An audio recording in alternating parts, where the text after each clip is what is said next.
and welcome to the SciFirst MovieTalk episode. So, in this episode, I'll be discussing the 2008 science fiction movie Cloverfield, as directed by Matt Reeves. So, before we start, I just wanted to issue a warning that there may be spoilers in this discussion for this movie, and perhaps its sequels. They are the kind of movies, well, to the lesser extent the third one, that are best appreciated the first time around, when you really don't know what's going on. So in that, I certainly don't mind if you switch off now. But please do return to SciFirst MovieTalk. Once you've watched the films, I would absolutely love to know what you thought of them. Are you ready? Okay. Right. So, Cloverfield is an invasion movie of sorts. Aliens, interdimensional beings, an experiment gone wrong. Who knows? And that is part of its brilliant intrigue. It is a found footage movie. And in that, we watch the whole ordeal unfold throughout the video recordings of a group of friends who want to document everything so future generations will believe what really happened. A worthy cause. We then catch up with the group at a leaving party in New York, when the kind of emotional turmoil and drama that always ensues at such events is cut dramatically short. When what is believed to be a massive earthquake hits the city. It doesn't take long, however, for us to find out that it certainly wasn't an earthquake, and in actual fact is a monstrous creature of unknown origin, basically wreaking havoc in the centre of Manhattan. We then follow our group of friends on a mission to leave the city, which kind of turns then into a rescue mission, if you like, when the main focus of the story, a guy called Rob Hawkins, as played by Michael Stahl,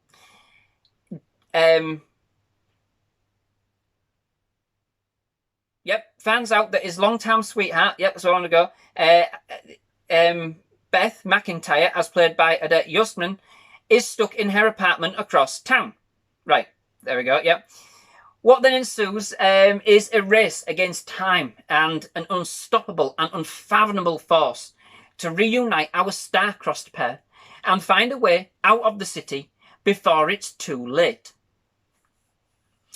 So again, this movie is presented as a found footage movie. And in this, it does start pretty much like any other, to be fair, but it very quickly, you do start to then realise that this is going to be a very different experience to some of the others in the genre that you may have actually seen.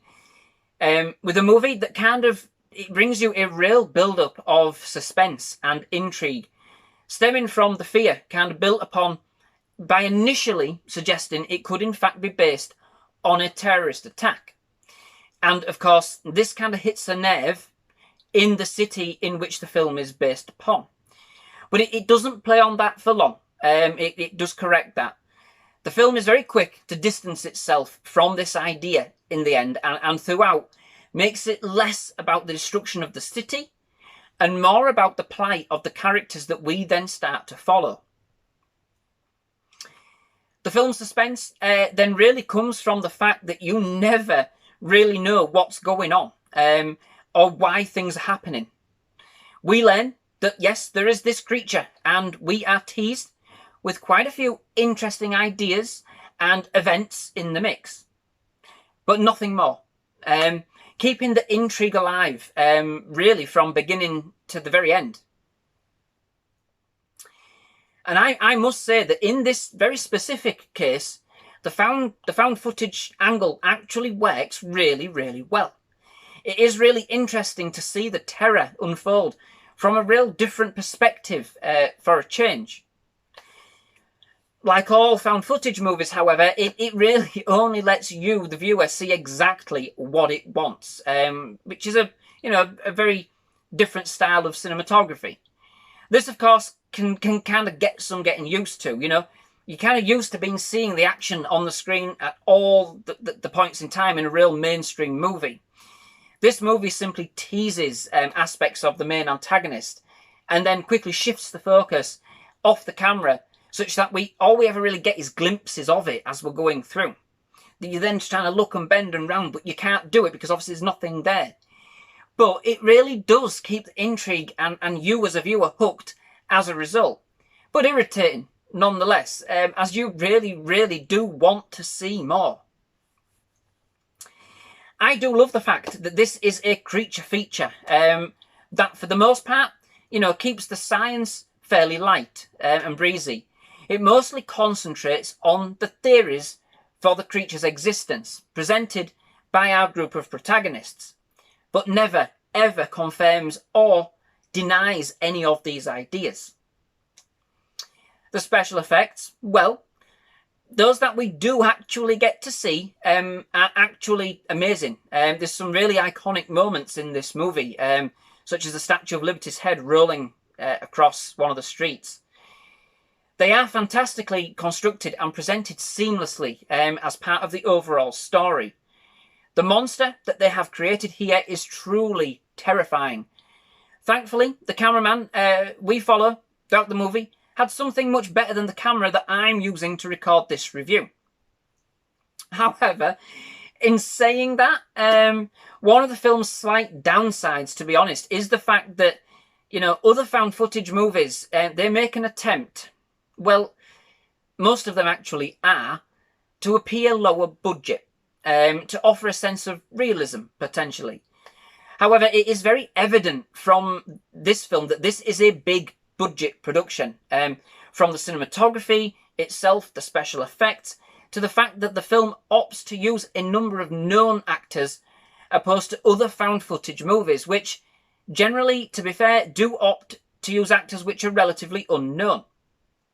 Again, to kind of throw us off that big Hollywood scent. I'm not saying that I wanted it to look cheap at all, not at all. I'm just saying that it does kind of lose some of its mystery as a result.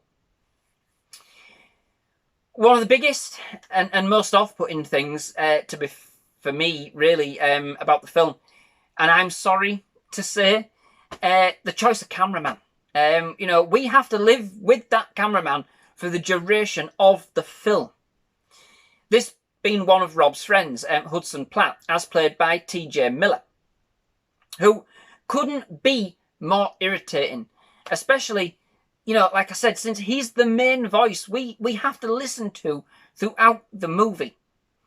They literally put the camera in the hands of a numbskull who offers some inappropriate lines as the film goes on. Supposedly, I would imagine to ease the tension at times, but that just doesn't work. And then couple this with the fact that Rob, he never answers a question. So then we have to listen to Hudson repeating the same question. What, Rob? Rob? Rob? Over and over again until he gets a response. Like 2 5-year-olds trying to have a conversation. But, and it is a big but, don't let what I've just said put you off this film.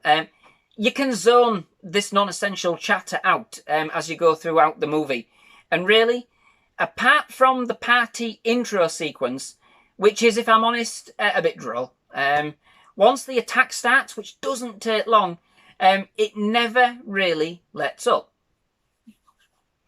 The film makes it about its characters, rather than the monster on which the basis of the movie is based. All of the action is kind of at a distance, if you like, for the most part, and we see the escapade kind of almost unfold in the background of the movie, whilst we primarily examine the story and the journey of the film's protagonists. The characters themselves, I would say they're quite forgettable overall, but they do serve the purpose well, and for the most part, are played well enough. But let's face it, even if it is in the background, for the most part, it's the monster this film is about, and it's the movie's excellently provocative and compelling and fresh concept that keeps you hooked. So overall, this movie is an excellent addition to both the sci-fi and the found footage genres. And it is a must-watch if you haven't already. It can get quite tense at times, and some, it still has some great shocks in store for its audience. It really does. With an extremely compelling premise that will grab your attention and keep you guessing until the very end and beyond. It keeps hold of its secrets, which keeps it fresh and captivating throughout, with a truly menacing and insane creation, which seemingly has no purpose for being, which just makes it ever the more terrifying to behold. So, that brings me to the end of this episode. Thank you very much for watching. I do hope you've enjoyed it. If you have, please hit that like button, hit the subscribe button for more movie reviews, trailer reactions, and other movie-related content. We have absolutely loved having it here at SciFirst MovieTalk. We'd love to have you back. But yes, thank you very much for watching. Goodbye.